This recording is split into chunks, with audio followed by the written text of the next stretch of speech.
Hi, today I have a talk called Rely on Happiness. I'm going to give you the short version first. I'm going to give you each and every statement I was given to focus on and to talk from. So that's like, taking a shower, the short version. But if you want to soak in the resonance, the vibration of these ideas, which are, you could think of them as your thoughts, the thoughts of our unified self, and any of us can speak them.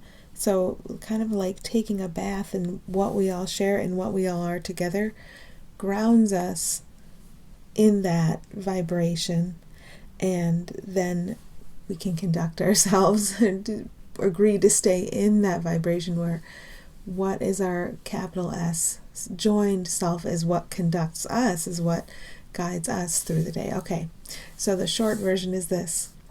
You can rely on the happiness shining behind everything rather than the idea of extracting happiness from particular things in time and space. To the extent that you have been investing in the form, you can now invest in what has been shining behind the form. The ego has a need for enemies, and for seeing ones it calls other having enemies. You have no such need. You can be sure about the one thing that never wavers or changes. Your mind is in communication with all minds at all times. So now you can go. If you have a busy day today and you're in a hurry, you're done. When I said that, it was 1 minute and 43 seconds, 143, I love you. So that was fun. Okay, and now if you want to just soak in this for a while, let yourself really be grounded in it, here's the long version. So, you can rely on the happiness shining behind everything rather than the idea of extracting happiness from particular things in time and space. So the idea of extracting happiness from particular things in time and space, and security and even survival, it keeps us future thinking, because we're always thinking one step ahead to what's going to fulfill this yawning, gaping hunger that never stops. And we make our job trying to stoke this furnace with food and possessions and achievements and labels and adventures and activity and whatever we just like throw things in the giant open gaping maw of this hungry furnace. And that's what we call our life activity. We keep feeding this furnace. And then we begin to realize, oh my gosh, I'm not the furnace. And I don't have to work hard to throw all this fuel in the furnace. I'm the stillness. Now that being said, hello here. I still identify as Julie. I still eat. Yesterday I had some cookies that I made for a party, and I was thinking I should call them these damn cookies, because as soon as I sit down and eat one, I want another. And I don't stop myself from eating cookies. But having the awareness, having this insight, what I've been doing, because these messages are always for me. I'm not ahead of these messages. They're for me right now. What I've been doing is throwing fuel in this furnace, and I'm no longer required to. Guaranteed I'm going to experience some kind of shift around that. But we don't have to expect anyone's life to assume any ideal form that could be idolized. We're way past that. We're more at the point of, I don't really understand anything about anything, and that's okay. I don't have the ability to truly judge and categorize anything except for one thing, how I feel right now. But that's okay. And here I am, and I can be guided. That's more where we are right now, in this open space. So you can rely on the happiness shining behind everything. When you don't know anything about anything, you need something. And that something is this happiness shining behind everything. Okay, so you can rely on the happiness shining behind everything rather than the idea of extracting happiness from particular things in time and space. So we don't need to put a straw into a particular thing and try to extract the goodness out of it and think that form is the good thing. That form is what satisfies us. That form is what makes us happy. It's kind of game over now. We're starting in the tiniest way to get over this hump where we're not just throwing fuel in the furnace anymore. And we're able to see that we don't need to extract anything. We are it, and it is within and can shine forth from this thing that fulfills us completely. Everyone and everything, with no exceptions, no matter how elaborate the fear we've projected on some surface, we're still okay. So that's where we are with that. To the extent that you have been investing in the form, you can now invest in what has been shining behind the form. So this is a time when we're going to catch ourselves at it more often. When we don't feel good in some way, if we feel defensive or jealous or inadequate or unsure, any of the not good feelings, anxious, just too revved up, overexcited, anything like that, self-righteous, angry, we've been investing in the form. We've been believing that we can extract something we need, poke our straw in there and suck it out. You know how for a while you heard a lot, I think you hear a lot about narcissists now, but because self-obsessed. We're becoming capital S self-obsessed. But we heard a lot about energy vampires. Guess what? It's always been me. Whatever you think is out there, that's you in some way, and it's just a very gentle misguidedness, no matter how extreme the forms seem to take. It's just, you've just been confused and misguided and making nightmare forms in your world, and that's it. And you can say that about any eye, but you don't have to try to force any eye into the perspective of that. Every eye comes into the apparent awareness of this, seemingly in time. But remember, you're the one who allows what we are to pour forth from them. And you're the one, or let's go back to eye language, I'm the one who projects fear upon them and then sees a fearful, defensive, tense, anxious, whatever, surface upon them. But when I'm, instead of poking my straw into them and trying to extract some goodness, wanting them to do what I want them to do, when I just see, no matter what the facade, no matter what the fear I have projected upon you, behind you is shining the light you are. This is like the better form of the horror movie. It's behind you. It's right behind you. And behind is just an arbitrary word to help us. Within, shining out from within. But sometimes you have to get behind the form entirely to understand that the form you've projected upon someone, whether they're an extremely attractive person or extremely unattractive person, it's the same thing. It's the world of opposites. That's the fear. I'll go back to eye language. I'm going to do this a lot. That's the fear I've projected on everything. Just the world of opposites. And it doesn't matter which one you're showing up as. It really doesn't matter. I've projected fear upon everyone and everything. And now it's time to call forth what everyone and everything truly is. And of course I have that power, because everybody has that power. And it's not a power that can be taken away or abused or gathered up in one space. That is impossible. We laugh at that. As the beings we are, we laugh at the idea of power being used for something called evil, or power being gathered up in one space and denied to others. The only thing you can do is to pretend to give your power away, because time and space is a pretending. So now is a time where we come back to this with some urgency, but not meaning we understand we're the ones who've been punching ourselves. And so we want to stop right away, not next week. We're the ones, no one's punched us. We've only punched ourselves. And so we want to stop now, next week. Okay, not next week. We want to stop it now. And it's okay. And there's no one to blame. There's no one to blame, because blame was invented for this fantasy, for this hallucination.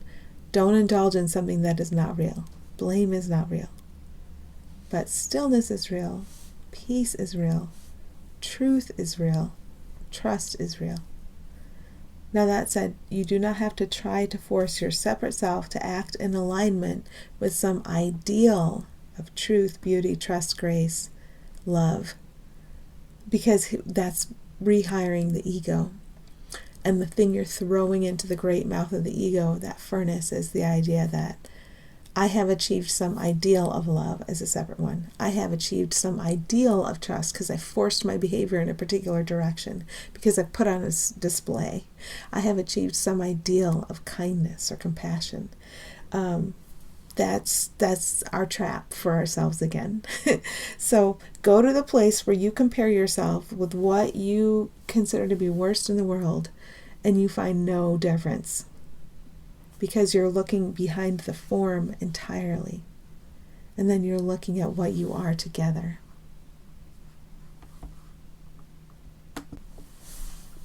Okay, so to the extent that you have been investing in the form, you can now invest in what has been shining behind the form. So we're shifting our focus,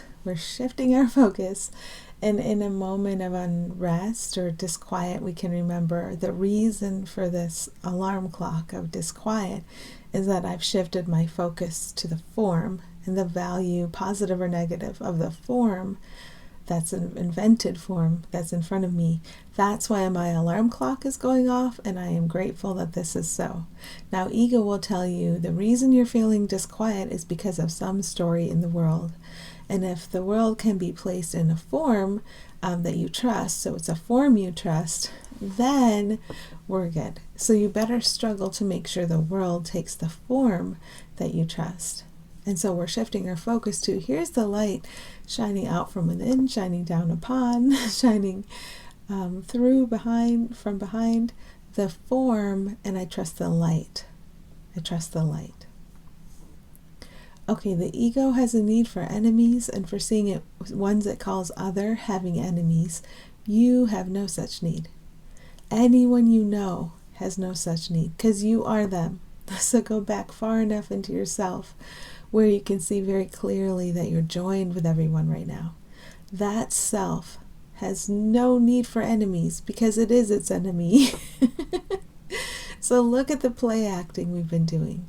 And yes, it can be so tempting to give in to ego's temptation to separate off one form and just absolutely scream about how horrible it is. But remember that the feeling of panic and anxiety is your very helpful alarm clock that's saying, hey, you're focusing on the form rather than on the light shining behind the form. What comes through the form is up to you. And that doesn't mean in situations in which you're still fearful that you try to force yourself to act against that fear. No, your actions are already put in place by what you think. Your actions are caused by what you think. So if you're still holding fear thoughts about something, you're going to be naturally cautious in that area. Or maybe your response is to try to drown the fear out, like naturally super risky in that area. But whatever it is that you've programmed into your perception of your separate self, you're going to still see it enacting that. But here's you. Here's you. And you are aware of the thoughts you're thinking. And you can set one thought at a time aside. And you can focus on something that reminds you that the light is here. And that your focus can be on that light, and that you can trust the light. And you can say something to yourself like, the Holy Spirit looks through me today. What's looking through you? And at whom? It's spirit looking at spirit. Through all the forms. Through all the forms. So the Holy Spirit looks through me today. And you have no need for enemies if you're spirit and their spirit. Your behavior is going to be in alignment with the thoughts you still believe, and I'm not even capable of judging my behavior or yours, either positively or negatively. And when it seems I'm riled up by a judgment that is happening, it's my helpful alarm clock saying, hey, you're focused on the form, and you have the opportunity to focus on the light rather than the form. And to trust what is here to guide you through and out of this experience. You can call upon what is most real in everyone and everything right now. like Glinda the Good Witch in The Wizard of Oz saying, come out, wherever you are. You can do that. You can always do that. Okay, and never fuss about the form you think you're taking and the behaviors you think you're doing. Just when you feel disturbed, stop. Stop the behavior to look at the thinking. Set aside one thought. Focus on something real. The Holy Spirit looks through me today. That's a lesson from A Course in Miracles.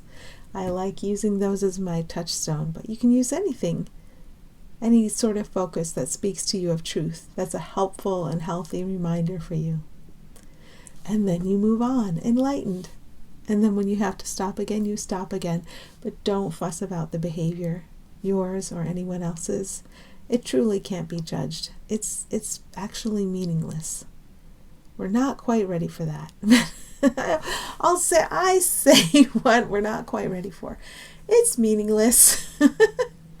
So if we're valuing somebody's behavior instead of who they are, we have an opportunity to refocus. We have many of those opportunities every day. We're very, very accustomed to evaluating their behavior, to using our perception of what is clock time, excuse me, to evaluate their behavior, our behavior, compare our behaviors, their appearance, our appearance, compare our appearances.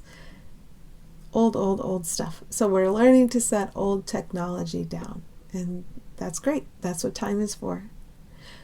Okay. You can be sure about the one thing that never wavers or changes. And that's a good way of coming back to this moment and everything that's here for you in this moment, all the healing, all the love, all the extension of love. You can be sure about the one thing that never wavers or changes. So maybe that's your touchstone. You stop yourself. You find a thought you believed, because the thought was the cause of the disturbing feeling. You set the thought off to the side for a moment. You can pick it back up if you need it again. But for a moment, you just think about what's the one thing that never wavers or changes. And it's right here, and you relax into it. At that point, you don't need that thought you set down. And so you train yourself increment by increment. What I need is what never wavers or changes. I actually don't need an opinion. Oh my goodness, thank goodness. And in this moment, I open up to the guidance that is always here for me. And yeah, I'll probably fight it off in another moment, but then I have the opportunity to stop again and to say, what is the one thing that never wavers or changes? Okay. And I rest in that. And pretty soon I realize, happiness is resting in the one thing that never wavers or changes. Happiness is allowing the one thing that never wavers or changes to look through me and to look through all the forms of fear I've projected to me over there. You look across what seems like this wide gulf to your very self, and everyone and everything, and every square of toilet paper, not kidding. It's in everything it has to be. Okay, your mind is in communication with all minds at all times. Now, which mind are we talking about? We're talking about the sane mind. The insane mind is what churns and moves back and forth, and the insane mind is what we're used to and what we regard as normal. But gradually, our sane mind, our awareness of that is expanding, and that's starting to feel normal to us. We're learning to relax into it and to stay here. And our sane mind is in communication with the sane mind of everyone and everything all the time, unendingly. That's why there aren't really private thoughts. Our sane mind, insane minds belong to the separate self that doesn't exist. So the insane mind, with all its churning, doesn't actually exist.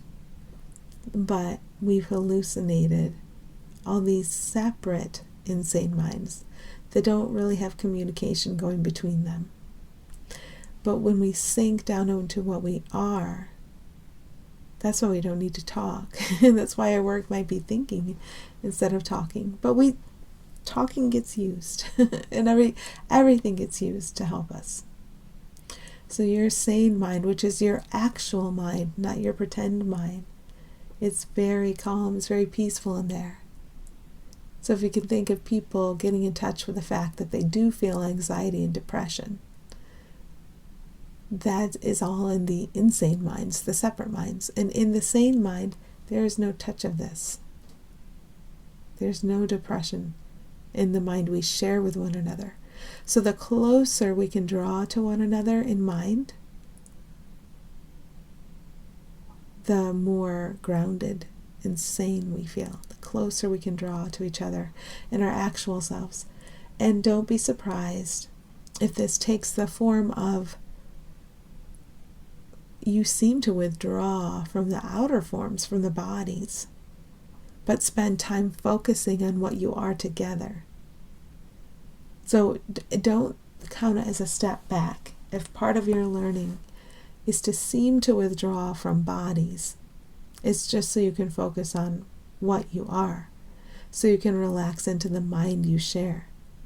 And then if it's time for you to meet with bodies much more than you used to, you come from the place where you're in your shared mind and you feel very safe and you don't feel adversarial or self-protected. I still feel both of those things. So every day I work on it, and I just assume if I'm supposed to be with a bunch of bodies, I'll get sent there, and it's fine. I'll be shown the way. But it's okay to have a seeming withdrawal so you can get rooted in the right place to draw forth from everyone and everything what is most true about them. Okay, so your mind is in communication with all minds at all times. You don't need privacy because that doesn't mean you're not going to insist on some facet of it. I appreciate cubicles in public bathrooms, for example. But when you look at, that's just the form. I can easily look behind that. When you look into your actual mind that is shared with everyone, and it's just one mind, of course there are no private thoughts in this mind. They're just loving thoughts forever. And you can get past the point where you even call it thoughts, but as long as we're experiencing time and space, thoughts can be used to guide us through and out of the illusion of it. So thoughts still going to be a thing for us. We might find ourselves far less disturbed by thought than we used to be. So far less disturbed in general, because the only thing that can disturb you is a thought about a separate thing. In our insane minds, which we've misidentified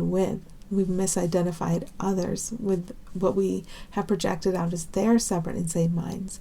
That's where 100% of the private thoughts exist. All the thoughts about separate entities having separate qualities, and comparing and valuing and judging those qualities. And we don't know how to live not from that space. We're still living in accordance with any fearful thoughts we still believe. But that's okay, because today's a day for a whole raft of them to be uncovered and to have the sunlight shining on these thoughts and to discover underneath we have profoundly sane and guiding thoughts, and we don't need those insane private thoughts. And that's not us at all. Anyhow, that's 100% that insane mind that's separate, that insane self that's separate. It's 100% a fantasy, an illusion that we ourselves are projecting from fear. So we're 100% in control of that. So every day we just learn that more and more and more deeply. And believe me that your surface does not have to look ideal in any way. It's not about the form. Your life does not have to look spiritual in any way. This is not about the form. Your separate self does not have to be considered loving in any way. Remember, that's the phantom we're projecting from fear. You don't have to craft or build a separate self that's good enough or loving enough or kind enough. Guess what? Underneath all that, which is the place that's worth sinking into, here is where you're actually loving. Not enacting a just exhausting, freaking facsimile of love, kindness, and compassion from fear and anxiety. Oh my Lord, that is exhausting. You do not have to do that. All you have to do is sink into what you are. And, you might be so afraid that if you didn't, because I went through this, if you didn't try to enact the grim facsimile of separate self-kindness, that you would be possible for you to be kinder than another. If you didn't do that, then you'd be an asshole. Well, experiment with that. Notice and see if you're an asshole. And then if you're believing you're an asshole, it's a reason to stop, because there's some tension there. And set that thought aside and just keep sinking and sinking and sinking into our real self, genuine, authentic. And don't get caught in the trap of believing that your separate self prattling on about this one's genuine and authentic and that one isn't. Trap. It's a trap. I still fall into it. There's still something in me that wants to do that. So I'll do it for a little while, and then I'll realize that doesn't feel good. And then I'll have all the motivation I need. Once I notice that doesn't feel good, I have all the motivation I need to stop, relax, find the thought I believed. I believed one was more authentic and genuine than another. Now let's descend to the elevator down to the foundation of who we are together. That is genuine. That is authentic. That is not striving to be anything. From here, goodness can spring forth from everything. Wouldn't we want goodness to spring forth from everything? And not just from one select sector we decided to label as good? Meanwhile, here's another sector we decided to label as evil and threatening and broken. Guess what? That's you. Let me go back to I language. That's me. When I'm labeling something I call not me as evil and threatening or broken, it's a great window into what I believe about me. I believe I'm evil. I believe I'm threatening or threatened. I believe I'm broken. And you'll find this in various moments. So use that as the shortcut. Whatever I think of that political figure out there or someone who seems to be an easy scapegoat, that's what I think about me. And further, I also think that about everyone else. I believe that they hold that potential with them and it could come out and get me at any minute. So you've set up your own punishment trap to come out and get you and everybody from any source at all. Isn't that fun? That's what we've done here. That's what wars are about. Those are the thoughts we believe. And as we find the thoughts we believe, we can set them aside and sink into the profoundly sane one mind we share and put this mind in charge of the day, in charge of the healing of the mind, in charge of the cleanup, and do our best to follow where it leads. So you're doing great. We're moving along. We're shedding what we don't need. We're recognizing what actually is here. And we are very, very loved and supported as we wake up from this stupor of making strife and realizing, oh wow, I'm the maker of it. That's okay, because it's not real, and I know how to stop now. So happy healing to you today. And thank you.